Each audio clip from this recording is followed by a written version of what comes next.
बिस्मिल्लाहिर्रहमानिर्रहीम। कल हमने वर्नियर कैलिपर पढ़ा था, आज हम zero error in vernier caliper पढ़ेंगे।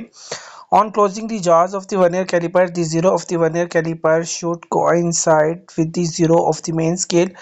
तो जैसे हम वर्नियर कैलिपर्स के जॉज को यानी जो जबड़ा है उसको हम क्लोज करेंगे, तो जो ज़ीरो होगा वो वर्नियर कैलिपर स्केल के मेन स्केल के ज़ीरो के साथ मैच होना चाहिए, यानी एक दूसरे के साथ बराबर होना चाहिए। If there zero do not coincide there is an error in the instrument. अगर वो दोनों एक दूसरे के साथ नहीं होंगे तो एरर हो जाए, एरर हमेशा होगा। इसको हम एरर को ज़ीरो एरर कहते हैं। The zero error can be corrected which will learn in laboratory work. तो अगर जो ज़ीरो एरर को कैसे करेक्ट किया जा सकता है, ये आपको जब आप लेबॉरेटरी में काम करेंगे तो आप को पता चलेगा।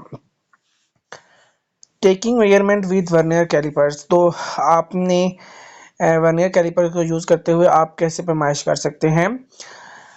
नंबर 1 है note the least count of the vernier. इस सबसे पहले आपने क्या करना है, वर्नियर के ऊपर सबसे पहले लीस्ट काउंट को जो है आपने नोट कर लेना है। It is usually written on vernier caliper. ये आमतौर पर वर्नियर कैलिपर के ऊपर लिखा होता है और we can find it by method already learn. तो इसको एक मेथड के ज़रिए भी यानी कि मालूम कर सकते हैं। फिर आपने क्या करना है कि अगर कोई आपको ज़ीरो एरर शो होता है तो पहले आपने उसे करेक्ट करना है, ठीक है। Fix the small sphere in the jaws. पहले आपने क्या करना है कि जॉज के अंदर जो है वो छोटा सा आपने जो कोई गोल चीज़ होगी वो आपने उसके अंदर सेलेक्ट करनी है। And note that the complete division of main scale pass by the zero of vernier scale. तो जो डिवीजन होनी चाहिए वो वर्नियर स्केल के ज़ीरो से गुजरनी चाहिए। This is main scale reading as shown in figure 1.6। तो ऊपर जो 1.6 के अंदर जो एग्जांपल दी गई है वो यही शो करता है, ठीक है। फिर थर्ड है look for the division of vernier caliper और vernier scale multiply the coinciding division of vernier scale reading with least count. और नेक्स्ट टॉपिक है screw gauge. Screw gauge is also length measuring device and is used for measurement even smaller than vernier calipers। Screw gauge भी एक length major करने वाली device है और ये device वहाँ यूज़ होती है जहाँ पर हमने वर्नियर कैलिपर से भी छोटी चीज़ों को पैमाइश करना होता है। Screw gauge is a device use to measure a fraction of a smallest division on scale by rotating circular scale over it. Screw gauge की ये डेफिनेशन है, इसमें ये बताया गया कि स्क्रू गेज एक ऐसी डिवाइस है जो कि एक स्मॉलेस्ट डिवीजन की फ्रैक्शन को चेक करने के लिए हम क्या करते हैं, स्केल के ऊपर सर्कुलर को रोटेट करते हैं। The distance travel by the circular scale on linear और main scale is one rotation is called the pitch of the screw gauge.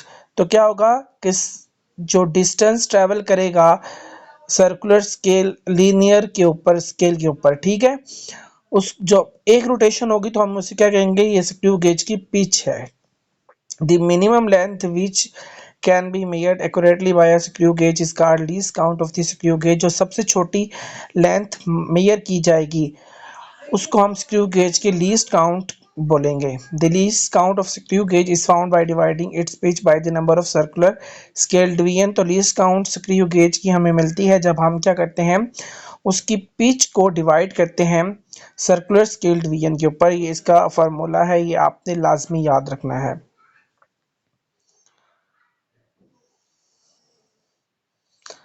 Next topic है फिजिकल बैलेंस। फिजिकल बैलेंस को the balance जिसको balance scale, beam balance and laboratory balance भी कहते हैं, was the first mass measuring instrument invented. ये सबसे पहले balance check करने वाला इंस्ट्रूमेंट दरियाफ्त हुआ था। फिजिकल बैलेंस जो कि फिगर में शो हुआ है is a very sensitive common balance which can measure weights in order of milligram. तो ये एक ऐसा सेंसिटिव बैलेंस होता है जो कि मिलीग्राम के वेट को भी मेजर कर सकता है। It consist of a vertical pillar having a horizontal beam. तो इसके जो पिलर होंगे तो वो वर्टिकल होंगे और हॉरिजॉन्टल इसमें बीम होगा। Resting on knife edge with two pans. तो दो पैंस उसके साथ जो होंगे उसके किनारों पे जुड़े होंगे। A long pointer is attach to the middle of the beam. तो बीम के दरमियान एक लॉन्ग पॉइंटर जो है वो अटैच होता है। Levelling screws are use to level the physical balance, तो फिजिकल बैलेंस को लेवल करने के लिए लेवलिंग स्क्रूज यूज किए गए हैं। While the pointer is set at the centre of the scale by adjusting screws, screws को एडजस्ट करते हुए सेंटर में एक पॉइंटर को सेट किया जाता है। It is place in a protected glass case so that even dust and wind could not affect the accuracy of the instrument, तो इसको एक प्रोटेक्टेड ग्लास में रखा जाता है, ग्लास केस के अंदर, ताकि कोई धूल मिट्टी या हवा जो है वो इसकी एक्यूरेसी को अफेक्ट ना कर सके। A weight box containing standard weights comes with the balance, तो वेट बॉक्स जो होता है उसके अंदर स्टैंडर्ड वेट्स जो रखे जाते हैं। After lifting the pans up the mass of a body is found by placing the body in one pan, placing some standard weights in the other and then calculating it from the standard weights place and the resting point of the pointer.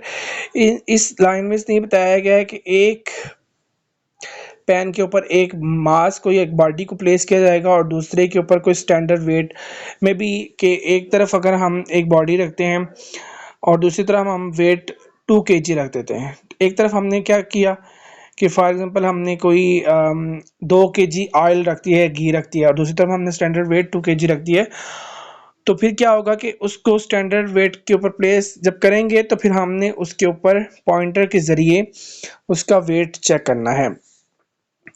And analytical balance और digital balance is shown in the figure, ये 7b में बताया गया है। ये ए पे हमने जो अभी पढ़ा था वो है और बी पे डिजिटल है।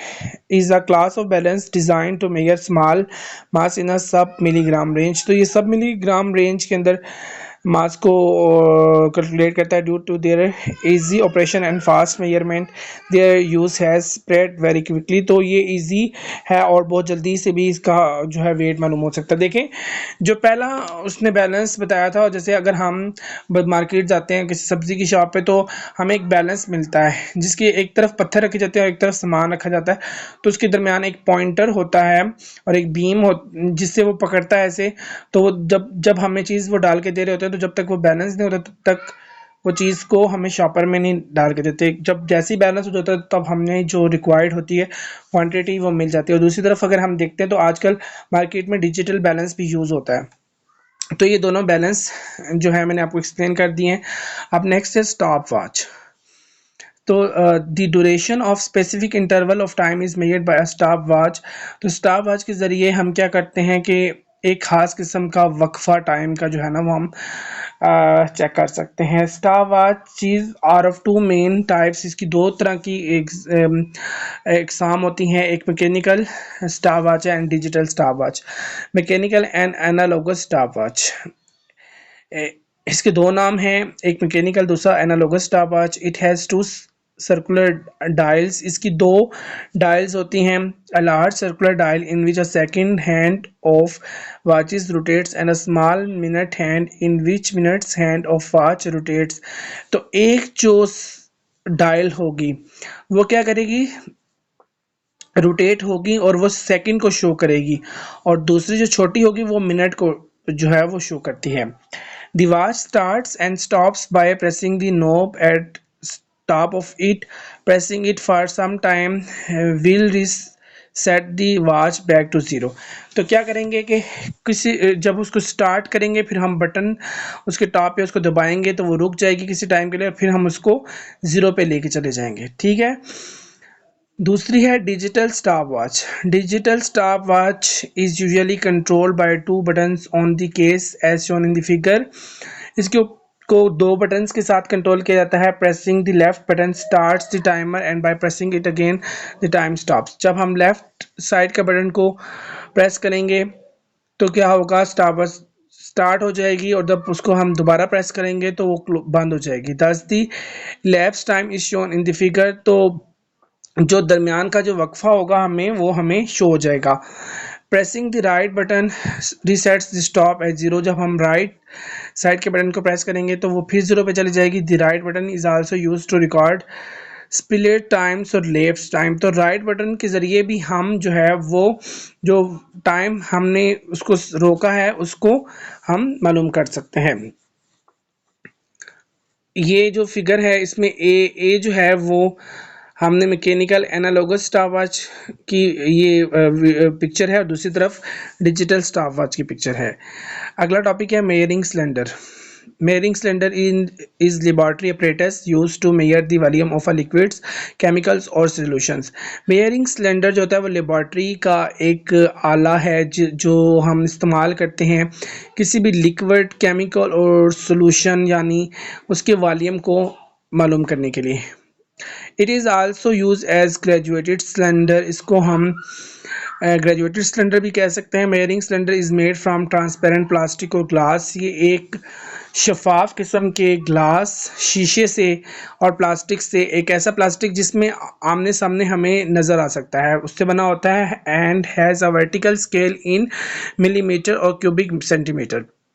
तो इसके अंदर एक उफ़क़ी किस्म का स्केल लगा होता है जिस पे मिलीमीटर और क्यूबिक सेंटीमीटर दोनों जो हैं वो शो होते हैं। The volume of liquid can be found by measuring height of the liquid in the cylinder. तो हम क्या कर सकते हैं, जब जैसे ही उसके अंदर कोई लिक्विड उंडेलेंगे तो जितनी हाइट तक वो आता है तो उसके ज़रिए हम क्या करते हैं, उसकी लिक्विड का वॉल्यूम को मालूम कर सकते हैं। जैसे ये पिक्चर में जो ब्लू एरिया है ये हमें शो करता है कि इस में जो लिक्विड डाला गया है उसका वॉल्यूम जो है वो 60 के करीब है।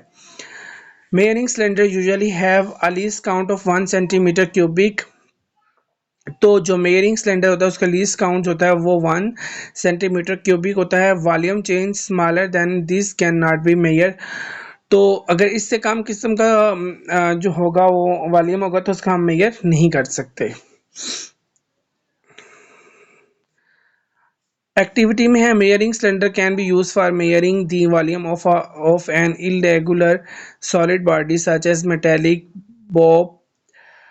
When the object is completely imparts the volume of water is read again।